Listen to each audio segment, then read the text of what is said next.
yonder Nazarene knight, much less worthy of hospitality, but who must yet be suitably entreated, not for their sakes, but for mine own honour.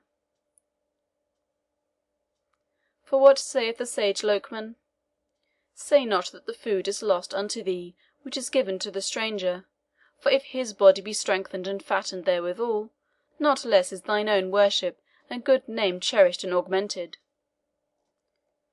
The Saracen monarch departed from King Richard's tent, and having indicated to him, rather with signs than with speech, where the pavilion of the Queen and her attendants was pitched, he went to receive the Marquis of Montserrat and his attendants, for whom, with less goodwill, but with equal splendour, the magnificent Soldan had provided accommodations. The most ample refreshments, both in the Oriental and after the European fashion, were spread before the royal and princely guests of Saladin, each in their own separate pavilion; and so attentive was the Soldan to the habits and tastes of his visitors, that Grecian slaves were stationed to present them with the goblet, which is the abomination of the sect of Mohammed. Ere Richard had finished his meal, the ancient Omrah, who had brought the Soldan's letter to the Christian camp, ended with a plan of the ceremonial to be observed on the succeeding day of combat. Richard, who knew the taste of his old acquaintance, invited him to pledge him in a flagon of wine of Shiraz; but Abdullah gave him to understand, with a rueful aspect, that self denial in the present circumstances was a matter in which his life was concerned, for that Saladin, tolerant in many respects, both observed and enforced by high penalties the law of the Prophet. "Nay, then," said Richard, "if he loves not wine, that lightener of the human heart, his conversion is not to be hoped for, and the prediction of the mad priests of Engaddi goes like chaff down the wind." The King then addressed himself to settle the articles of combat, which cost a considerable time, as it was necessary on some points to consult with the opposite parties, as well as with the Soldan. They were at length finally agreed upon, and adjusted by a protocol in French and in Arabian, which was subscribed by Saladin as umpire of the field, and by Richard and Leopold as guarantees for the two combatants.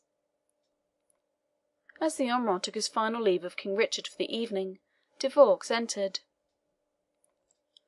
"The good knight," he said, "who is to do battle to morrow, requests to know whether he may not to night pay duty to his royal godfather." "Hast thou seen him, De Vaux?" said the King, smiling, "and didst thou know an ancient acquaintance?" "By Our Lady of Lanercost," answered De Vaux, "there are so many surprises and changes in this land that my poor brain turns. I scarce knew Sir Kenneth of Scotland, till his good hound, that had been for a short while under my care, came and fawned on me, and even then I only knew the tyke by the depth of his chest, the roundness of his foot, and his manner of baying, for the poor gaze hound was painted like any Venetian courtesan." "Thou art better skilled in brutes than men, De Vaux," said the King. "I will not deny," said De Vaux, "I have found them ofttimes the honester animals.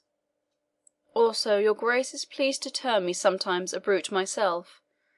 Besides that, I serve the lion, whom all men acknowledge the king of brutes." "By Saint George, there thou brokest thy lance fairly on my brow," said the King. "I have ever said thou hast a sort of wit, De Vaux. Marry, one must strike thee with a sledge hammer ere it can be made to sparkle. But to the present gear. Is the good knight well armed and equipped?" "Fully, my liege, and nobly," answered De Vaux. "I know the armour well. It is that which the Venetian commissary offered your highness, just ere you became ill, for 500 byzants. And he hath sold it to the infidel Soldan, I warrant me, for a few ducats more, and present payment. These Venetians would sell the sepulchre itself." "The armour will never be borne in a nobler cause," said De Vaux. "Thanks to the nobleness of the Saracen," said the King, "not to the avarice of the Venetians." "I would to God your Grace would be more cautious," said the anxious De Vaux. "Here are we deserted by our allies. for points of offence given to one or other. We cannot hope to prosper upon the land, and we have only to quarrel with the amphibious republic to lose the means of retreat by sea." "I will take care," said Richard impatiently. "But school me no more. Tell me rather, for it is of interest, hath the knight a confessor?" "He hath," answered De Vaux.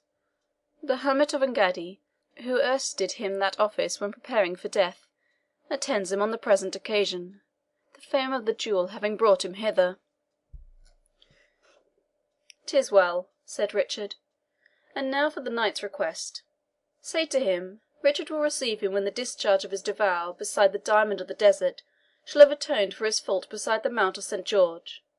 And as thou passest through the camp, let the Queen know I will visit her pavilion, and tell Blondel to meet me there." De Vaux departed, and in about an hour afterwards, Richard, wrapping his mantle around him, and taking his ghittern in his hand, walked in the direction of the Queen's pavilion.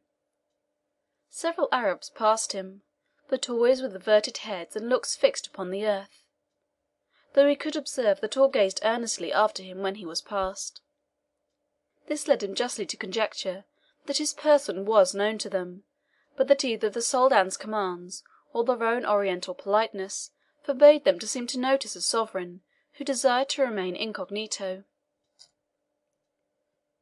When the King reached the pavilion of his Queen, he found it guarded by those unhappy officials whom Eastern jealousy places around the zenana. Blondel was walking before the door, and touched his rote from time to time in a manner which made the Africans show their ivory teeth, and bear burden with their strange gestures and shrill, unnatural voices. "What art thou after with this herd of black cattle, Blondel?" said the King.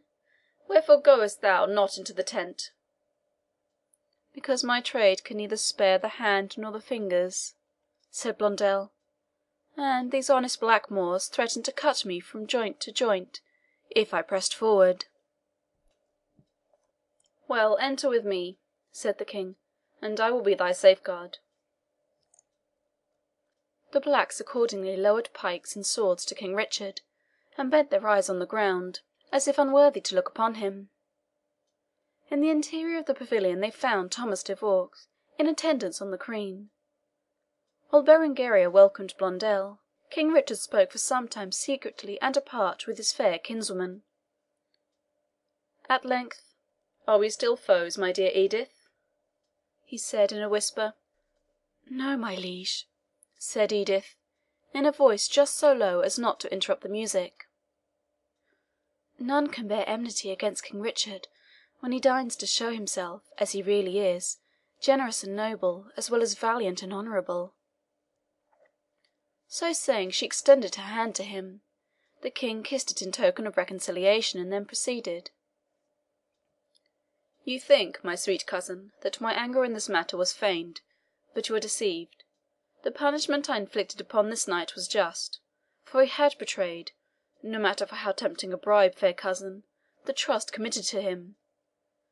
But I rejoice, perchance as much as you, that tomorrow gives him a chance to win the field, and throw back the stain which for a time clung to him upon the actual thief and traitor. No, future times may blame Richard for impetuous folly, but they shall say that in rendering judgment he was just when he should and merciful when he could."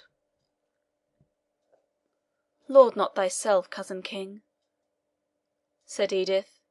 "They may call thy justice cruelty, thy mercy caprice." "And do not pride thyself," said the King, "as if thy knight, who hath not yet buckled on his armour, were unbelting it in triumph. Conrade of Montserrat is held a good lance.